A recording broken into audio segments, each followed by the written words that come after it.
Hello guys, welcome to our channel. Friends, మనకు airport authority of ఇండియాకి సంబంధించినటువంటి cargo logistics and అల్లీడ్ services కంపెనీకి సంబంధించినటువంటి నోటిఫికేషన్ అయితే రిలీజ్ చేయడం జరిగిందనమాట. ఈ యొక్క నోటిఫికేషన్ వచ్చేసి స్క్రీనర్ ఫ్రెషర్స్కి ఈ యొక్క నోటిఫికేషన్ అయితే రిలీజ్ చేశారు.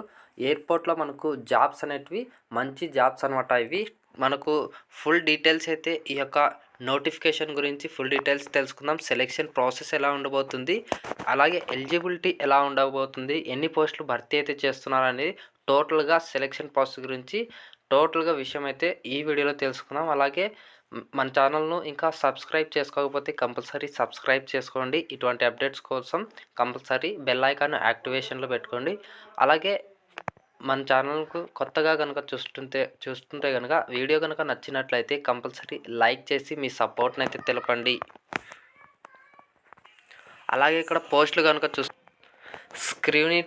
స్క్రీనర్ ఫ్రెషర్స్కి ఈ యొక్క నోటిఫికేషన్ అయితే రిలీజ్ చేశారన్నమాట. ఈ యొక్క పోస్ట్ నేమ్ వచ్చేసి సెక్యూరిటీ స్క్రీనర్. అలాగే టోటల్గా వేకెన్సీస్ కనుక చూసుకున్నట్లయితే 274 వేకెన్సీ రిలీజ్ చేశారనమాట. మనకు ప్లేస్ ఆఫ్ పోస్టింగ్ విషయానికి వచ్చినట్లయితే గోవా, లేహ్, పోర్ట్ బ్లెయిర్, సూరత్, విజయవాడలో మనకు పోస్టింగ్ అయితే ఇస్తారనమాట సెలెక్షన్ అయిన తర్వాత. అలాగే ఈ యొక్క పోస్ట్లకు వచ్చేసి మెయిల్ అండ్ ఫీమేల్ క్యాండిడేట్స్ ఇద్దరు కూడా అప్లికేషన్ చేసుకునే అవకాశం అయితే ఉందన్నమాట.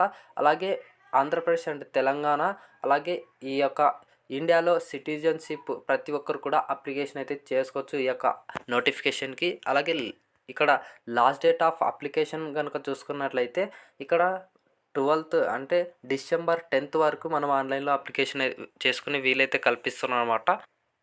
అలాగే ఇక్కడ సెక్యూరిటీ స్క్రీనర్కి సంబంధించి ఇక్కడ క్వాలిఫికేషన్ కనుక చూసుకున్నట్లయితే గ్రాడ్యుయేషన్ కంప్లీట్ చేసి ఉండాలన్నమాట, డిగ్రీ. అలాగే 60% మార్క్స్తో జనరల్ క్యాండిడేట్స్, ఈడబ్ల్యూఎస్ వాళ్ళు ఇక్కడ పాస్ అవ్వాల్సి ఉంటుందన్నమాట. అలాగే ఎస్సీ ఎస్టీ క్యాండిడేట్స్ ఎవరైతే ఉంటారో వాళ్ళు 55%తో పాస్ అయితే సరిపోతుంది. అలాగే ఇక్కడ ability to read, speak English, Hindi and or conversation with local language అనమాట. కన్వర్జెంట్ లోకల్ లాంగ్వేజ్ అంటే ఇక్కడ చదవడానికి, మాట్లాడడానికి హిందీ, ఇంగ్లీష్ లేదా లోకల్ లాంగ్వేజ్ అనేది రావాల్సి ఉంటుంది అనమాట.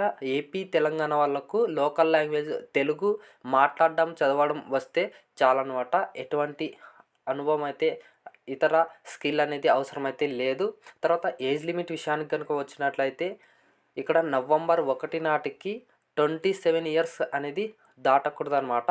అంటే ఓబీసీ, ఈడబ్ల్యూఎస్ వాళ్ళు అంటే ఇక్కడ యూఆర్, ఈడబ్ల్యూఎస్ వాళ్ళకు అనమాట.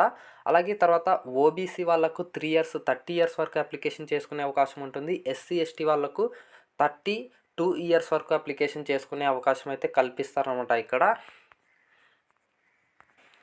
అలాగే జాబ్ ప్రొఫైల్ విషయానికి వచ్చినట్లయితే అంటే ఏ విధంగా మనం జాబ్ చేయాల్సి అనే విషయానికి వచ్చినట్లయితే ఇక్కడ సెలెక్ట్ అయిన క్యాండిడేట్స్ తర్వాత అక్కడ cargo and inline hold baggages ఏవైతే ఉంటాయో అక్కడ టెక్నికల్ పరంగా ఆ యొక్క బ్యాగ్స్ని స్కాన్ చేయడం కానీ దాని యొక్క బ్యాగ్స్ని మనం సెక్యూరిటీ అనేది ఐడెంటిఫై చేయడం అనేది అక్కడ మన యొక్క జాబ్ ప్రొఫైల్ అనేది ఉంటుందన్నమాట, జాబ్ చేయాల్సి ఉంటుంది. అలాగే ఇక్కడ ఇంపార్టెంట్ డీటెయిల్స్ కనుక చూసుకున్నట్లయితే సెక్యూరిటీ స్క్రీనర్ ఫ్రెషర్స్కి అప్లికేషన్ ఫీ కనుక చూసుకున్నట్లయితే ఇక్కడ జనరల్ ఓబీసీ క్యాండిడేట్స్కి అయితే 750 రూపీస్ అయితే పే చేయాల్సి ఉంటుంది. ఇక్కడ క్లియర్ కట్గా మెన్షన్ అయితే చేశారు నోటిఫికేషన్లో. అలాగే ఇక్కడ SC ST EWS and women candidates ఎవరైతే ఉంటారో వాళ్ళు 100 రూపీస్ మాత్రమే పే చేయాల్సి అయితే ఉంటుందన్నమాట.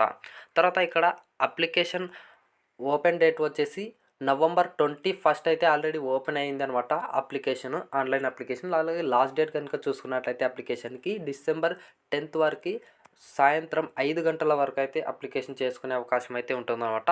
ఇక్కడ ఆన్లైన్లో మాత్రమే అప్లికేషన్ అయితే చేసుకోవాల్సి ఉంటుంది.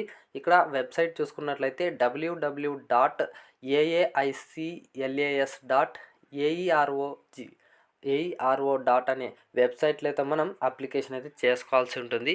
అలాగే నేను ఈ యొక్క లింక్ అనేది డిస్క్రిప్షన్లో అయితే ఇస్తాను అనమాట. అక్కడ వెళ్ళి మీరు దాని మీద క్లిక్ చేసి మీరు అప్లికేషన్ అయితే చేసుకోవచ్చు.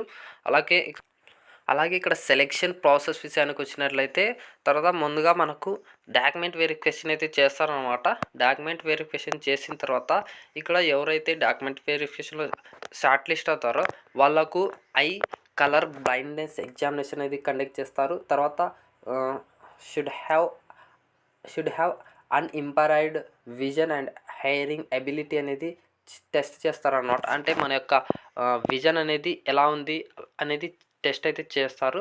తర్వాత ఇక్కడ ఎబిలిటీ టు రికగ్నైజ్ ఆబ్జెక్ట్స్, అలాగే హైలైటెడ్ బై ఎక్స్రే ఎక్విప్మెంట్ అనమాట. అది కూడా మనకు అక్కడ టెస్ట్ అయితే చేయడం జరుగుతుంది అనమాట. తర్వాత good oral and written communication స్కిల్స్ని కూడా టెస్ట్ అయితే చేస్తారు. తర్వాత good physical strength and ability అనేది మనలో అయితే ఉండాల్సి ఉంటుందన్నమాట. ఫిజికల్గా మనం బాగా స్ట్రెంగ్త్ అయితే ఉండాల్సి ఉంటుందన్నమాట. ఇలా సెలెక్షన్ ప్రాసెస్ అయితే చేస్తున్నారు. ఎటువంటి రిటర్న్ ఎగ్జామ్ అనేది ఉండదన్నమాట. అలాగే ఇక్కడ సెక్యూరిటీ స్క్రీనర్ ఫ్రెషర్కి సంబంధించి పే స్కేల్ కనుక చూసుకున్నట్లయితే ఫస్ట్ ఇయర్లో మనకు 30,000 పర్ మంత్ అనేది ఇవ్వడం జరుగుతుంది. అలాగే సెకండ్ ఇయర్లో మనకు 32,000 పర్ మంత్ అనేది ఇవ్వడం జరుగుతుంది. అలాగే థర్డ్ ఇయర్కి 34,000 పర్ మంత్ అనేది శాలరీ అయితే ఇంక్రిమెంట్ వైజ్గా ఇవ్వడం అయితే జరుగుతుందన్నమాట. అలాగే ఇక్కడ మనకు టీఏడిఏ లాడ్జింగ్ అండ్ బోర్డింగ్ కూడా ఇక్కడ ఇస్తామనేసి అయితే చెప్తున్నారు. అలాగే మనకు లీవుల విషయానికి వచ్చినట్లయితే ఇక్కడ లీవ్స్ 18 లీవ్స్ పర్ ఇయర్ అనేది ఉంటాయన్నమాట. Plus 12th half pay leaves 6 అనేది ఉంటాయి. అలాగే ఇక్కడ 9 CL ప్లస్ 2 RH అనేది ఉంటుంది. ఇక్కడ మనకు ట్రైనింగ్ సమయంలో ఇక్కడ కొన్ని కోర్సెస్ అనేది ప్రొవైడ్ అయితే చేస్తున్నాం అనమాట. ఇక్కడ AVSEC ఇండక్షన్స్ కోర్సెస్ అనేది 5 డేస్లో అయితే మనం చేయాల్సి ఉంటుందన్నమాట. మనకు ఇవ్వడం జరుగుతుంది. అలాగే అటు ఎయిర్పోర్ట్ RAకి సంబంధించి 3 months అనేది ఇవ్వడం జరుగుతుంది అనమాట. అలాగే AVSEC బేసిక్ కోర్స్ అనేది 14 డేస్ అయితే ఇస్తారు. అలాగే అటు ఎయిర్పోర్ట్లో మనకు 1 month అనేది ట్రైనింగ్ చేయాల్సి ఉంటుంది. తర్వాత స్క్రీనర్స్కి సంబంధించి ప్రీ సర్టిఫికేషన్ కోర్స్ అనేది 3 days అయితే ఉంటుంది. తర్వాత testing and certification of screener అనేది 2 days అయితే ఇస్తారనమాట. అలాగే ఇక్కడ ఈ యొక్క పోస్టులకు వచ్చేసి నేషనల్ సిటిజన్షిప్ క్యాండిడేట్స్ ప్రతి ఒక్కరు కూడా అప్లికేషన్ చేసుకోవడానికి వీలైతే కల్పిస్తున్నారన్నమాట. దేశంలో ఉన్నటువంటి అన్ని స్టేట్ల నుంచి అయితే అప్లికేషన్ అయితే చేసుకోవచ్చు. అలాగే జాబ్ పోస్టింగ్ విషయానికి వచ్చినట్లయితే ముందుగా నేను ఏదైతే చెప్పానో అక్కడ తెలంగాణ అండ్ AP వాళ్ళకు విజయవాడలో అయితే పోస్టింగ్ ఇవ్వడం జరుగుతుందన్నమాట మొదట. మరి తర్వాత మనకు ఎక్కడైతే మనం మార్చుకోవాలనుకుంటే అక్కడ మనకు పోస్టింగ్ అనేది ఆల్ ఓవర్ ఇండియాలో అయితే మనకు పోస్టింగ్ అనేది ఇవ్వడం జరుగుతుంది. అలాగే మీకు ఈ నోటిఫికేషన్ డీటెయిల్స్ పూర్తిగా నేను అందించాను అనుకుంటున్నాను. మీకు ఏదైనా డౌట్ కనుక ఉన్నట్లయితే కంపల్సరీ కమెంట్ అయితే చేయండి, రిప్లై ఇస్తాను అనమాట. Thank you friends, thank you for watching.